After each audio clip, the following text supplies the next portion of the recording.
Of winter storm watches and warnings has been issued here from Kansas all the way over to Washington, D.C. Once again, even the entire state of Delaware, southern portions of New Jersey are now under winter storm watches. The winter storm warnings go from western Kansas through Missouri all the way past Cincinnati up to the Ohio River in West Virginia there. And then this purple zone right here, these purple counties in southeast Missouri, southern Illinois, western Kentucky, this is where we have an ice storm warning, which is a big deal. It could be pretty gnarly down here. Once again, ice storms are nothing we ever want to deal with, and this looks like the real deal here for, once again, the counties shaded in purple. Let's break this down frame by frame on the latest HRRR model. We've got freezing rain covering the entire state of Kansas pretty much by 2 p.m. today. In fact, we've already received several reports of up to 1/10 of an inch of ice already accumulating on surfaces in and around central Kansas. So the storm technically starts today, especially if you're in Kansas and Missouri and places like that. By 7 p.m. this evening, we're going to have potentially heavy freezing rain in the Kansas City metro up there, even as far east as into central Missouri. And the snow is going to be cranking up over here in portions of Wyoming, Colorado, and Nebraska as everything starts coming together. Also, notice another big system moving into the Pacific Northwest. We do expect to see some very heavy rain in Oregon and Washington. An excessive rainfall outlook is in place, so we've got to watch out for some isolated flash flooding up there, snow in the higher elevations. Speaking of snow, by 1 a.m. on Sunday, January 5th, it is going to be snowing in St. Louis. We're going to start to see some isolated thunderstorms also starting to convect on the southern side of this storm system across Arkansas, maybe down into... Now, I noticed on TikTok where people are showing the videos or weather, bad weather that's in their city, in their state. They also are getting thunderstorms, like lightning and thundering. Never seen lightning and thundering taking place at the same time that they are getting snow and rain and sleet. Yeah, never happened. At least I never seen it. I never seen it happen. But they're getting snow plus thundering and lightning. So this is probably why, from what he's telling, this is probably why they're getting that. Louisiana, along the Mississippi River Delta, down towards New Orleans, as a ton of Gulf of Mexico moisture is streaming up into our storm system, bringing about convective freezing rain showers now back here in eastern Kansas and south central, or more central Missouri. That's going to lead to a big problem there. As far as travel goes, I would not advise it in and around the St. Louis region around 6 a.m. Sunday morning. I also wouldn't advise it back here in Kansas either, because at this point, once you get on the backside of the storm system where the cold air is really starting to drive down, we're going to be talking about intermittent blizzard conditions, blowing snow, drifting snow, and also just extremely heavy snowfall rates, maybe up to 2 inches per hour back here where the snow is falling in Kansas around 6 a.m. on Sunday. Let's skip forward in time to about 11 a.m. on Sunday. Now, our ice storm is in full effect here in southeastern Missouri around the Mark Twain National Forest, down past southern Illinois, southern Indiana, into the Paducah, Evansville area of Kentucky. We've got, once again, convective rain showers. It could lightning. It could thunder even, and it's going to be raining, but the rain is going to be freezing on impact. It's going to be hanging off of those tree branches. It's going to be weighing down power lines, and this is when we can start to expect to see some of the power outages starting over here, so make sure you are prepared. The things you're into are always changing, but what you pay for internet shouldn't. Switch to Verizon Home Internet today and get a 5-year price guarantee on any internet. On the northern side of that freezing rain, we're going to see snow breaking out in places like Lexington, Kentucky, Cincinnati, Indianapolis. First flakes will fly around 11 a.m. or so Eastern time, 10 Central on Sunday. We're going to continue to see heavy snow up here around the Kansas City metro, up towards Springfield, Illinois. Let's go forward even farther. My area is going to get hammered by snow for the first couple of hours of this system between noon and 3 p.m. Travel is not going to be advised on the Hal Rogers Parkway or the Mountain Parkway or Interstate 64 in Kentucky or in West Virginia at all during this time period. Once again, between noon and in about 3 p.m. or so. Snow is going to be falling quite heavily around Louisville, Cincinnati this time, Indianapolis. It's going to be picking up at this time. Also, this is around the time where we've got to watch for severe weather breaking out down here in the deep south. This is a crazy storm system, y'all. Everything's literally happening at once here. 3 p.m. is going to be a very busy time for me, as we might have to be dealing with our own power outage problems here at the Weather House, and we'll probably be live covering the severe weather down here. Snow's going to be continuing around St. Louis, but also a lot of sleet looks like it's going to be trying to mix in there, so keep that in mind.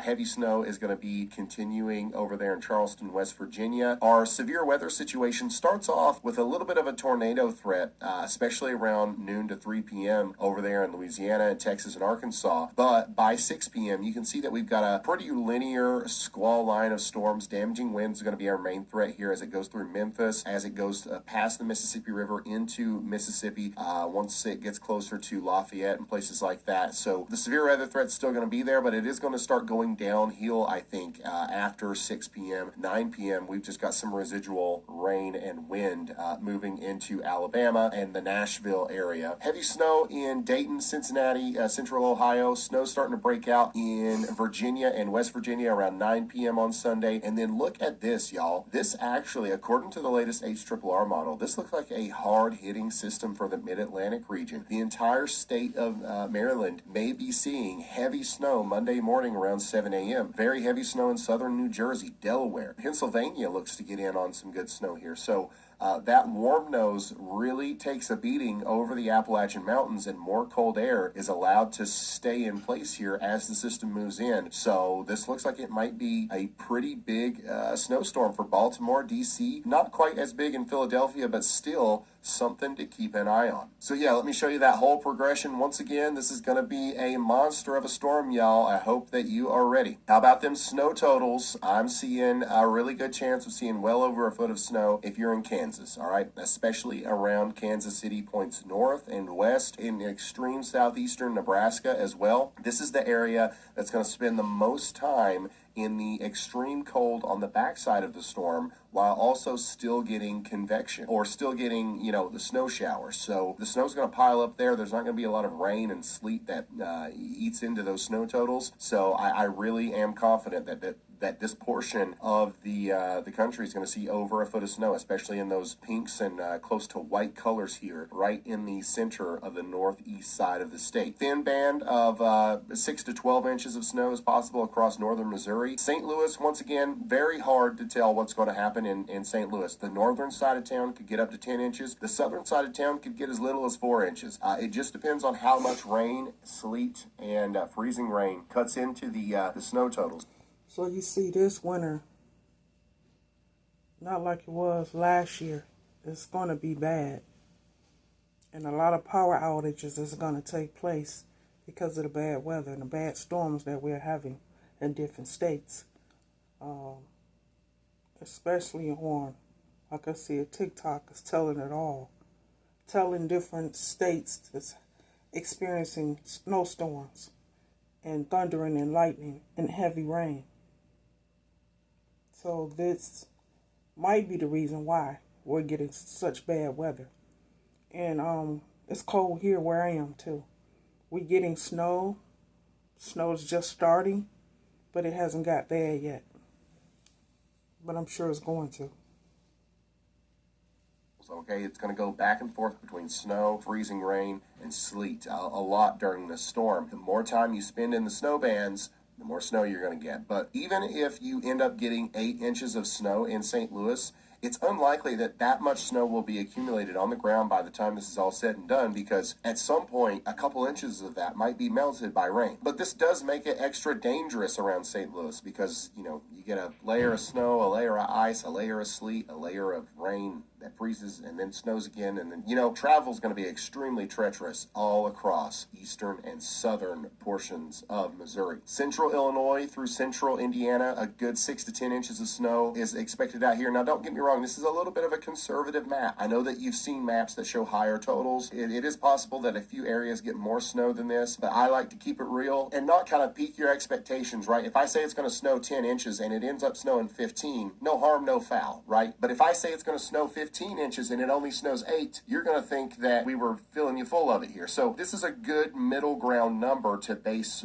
your plans off of. If it snows 10 inches or 15 inches, well, you know, there's not much of a difference there. But yeah, a good 6 to 10 inches is possible all across central Indiana and Illinois. Same thing for you guys over here in Ohio, around Dayton, up towards Columbus. A little bit less in Columbus, a little bit more in Cincinnati, and then Lexington, Kentucky, probably a good 3 to 6 inches possible there. Once again, these are areas that expect to see rain as well, so that's going to cut down on our final totals. And I really do think that the Washington, D.C. area could be in that 6 to 10 inch zone as well. Stay tuned. We'll have more updates on that tomorrow, more than likely, as we're going to have a lot more data for you guys. But this is a pretty good guess right now as far as snow totals go for our friends in the Mid-Atlantic. 90% of people don't realize that their data could be on the dark web like mine was. So I found this tool that... All right, let's get serious and talk about ice. Once again, tonight, we're going to have a lot of ice problems in Kansas. Get ready for it, especially in south central Kansas. Some places could get over a quarter inch of ice accumulation. That's going to cause a lot of travel problems. Our biggest problems with ice, though, are going to be right in here, where some places will get up to 1 inch of ice accumulation. That is going to be a pretty bad ice storm, a potentially crippling ice storm for some pockets. So make sure you are ready for that around the boot heel of Missouri, southern Illinois, southern Indiana, around Paducah, Evansville, that area. It looks like it's going to be a pretty bad one, and maybe not quite as bad, but still pretty bad in places like Moorhead, Kentucky. Watch out over here. This place is a magnet for ice storms. We've seen it happen here before. I can see it happening again with this one as more freezing rain is on the way. Just a reminder of what the different levels of ice mean. I think a lot of us that are under ice storm warnings right now are going to be in the level 2 and level 3 zones, where we're going to have a lot of people that end up losing power for about 12 to 24 hours, and roads are going to be very dangerous during that time period. However, especially in Kentucky, Illinois, Indiana, and Missouri, right there in the heart of where the heaviest ice accumulations are expected, there's going to be an unfortunate amount of level 3 ice conditions as well, where I think that it's going to be very possible, especially right as that low pressure center starts to move through and the winds kick up. It's very possible that we see winds between 15 and 35 miles per hour, meaning that we could have numerous utility interruptions with some damage to main feeder lines and equipment expected. Tree limb damage will be excessive, and outages could last up to 5 days. Make sure you are prepared for that. It is very realistic that this could happen in some of these communities. And I'm even now that we're expecting a lot of places to end up with close to an inch of ice, I think that it's not out of the question for some small pockets. This won't be widespread, but some small pockets, some communities could experience level 4 ice accumulation index problems here, with prolonged and widespread utility interruptions, with extensive damage to main distribution feeder lines and some high voltage transmission lines and structures. These outages could last up to 10 days. So worst case scenario, won't happen for everybody, but they're depending on where the heaviest ice falls and where those high voltage transmission lines are and stuff, could have a few problems like that. But this has been a very well forecasted storm. All of the power companies are already ready. There's an army of power trucks just ready to go right now. I've been talking to our local guys here, and it's unbelievable how prepared they are for this one. On top of all this, we've got a major severe weather outbreak expected as well, from Memphis down to Houston, over towards pretty much the entire state of Mississippi. And we do have an enhanced risk of severe weather right here, smack dab in the middle of the tri-state area, from Arkansas, Louisiana, and Mississippi. Now, this is not the same monster of a storm system that we had on December 28th, where we had a tornado outbreak, but there is a tornado threat. Right now, we've got a 5% probability of seeing a tornado in the brown there. The main threat is going to be damaging winds, though, and that's what's actually sparked our enhanced risk of severe weather. So make sure you're ready for that, especially around Jackson, Mississippi. Now, once again, around noon to 3 p.m., there is going to be a period of time where there is it's not a small tornado threat. There's actually a decent tornado threat right in this area, in my opinion, from extreme eastern Texas into Louisiana. There's some prefrontal cells that might try to become supercellular before getting taken in by the main line. There's also a chance that before the line goes completely linear, it stays sort of broken up, more quasi-linear, and we see embedded supercells in there. There definitely could be quite a few tornadoes right when this line first starts going, but the main threat is really quickly going to become damaging winds as it crosses the Mississippi River here. Once it gets, through Memphis, closer to Tupelo, Jackson, Mississippi, once it gets into central Louisiana, I don't think the tornado threat will be quite as high. We'll be talking about maybe 60 to 70 mile per hour damaging winds though, which is still a big problem. And then the farther east this goes, this turns into, once again, a residual rain shower, gusty wind event. Once it gets to Huntsville, Alabama, Nashville, Tennessee, Birmingham, Tuscaloosa, New Orleans, I don't think this is much of a severe weather problem at this point. But hey, we're going to be here tracking the storms anyways. So make sure you subscribe to this channel, turn notifications on, and get ready. I think we will be live for the majority of the day tomorrow, maybe from noon to midnight or something like that. And if you want live coverage before then, go check out YALLBOT, guys. There's 1,000 people watching YALLBOT right now, and I haven't even talked about it in several days. So it's giving out really good, valuable information. It's going to relay all the warnings as they come out. It's giving you snowfall forecasts. It's giving you, traffic camera insights. It's tuning into local storm chasers. This thing is incredible that we've built. So please go take advantage of it. It's free. It's on 24/7. It's on the Ryan Hall Y'all Extra channel. There's a link in the description. Use this as the waiting room as you wait for us to go live here on this channel once again tomorrow for the majority of the day. I don't know if we'll start early or around noon or not. It really just... Okay, people, so we just have to be safe and prepare for these storms that's getting ready to come, because it's not going to be the last storm we're going to get. We're going to get more until spring comes. We have to prepare ourselves for this snow.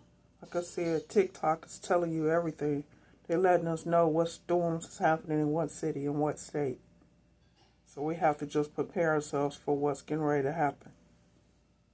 Much love.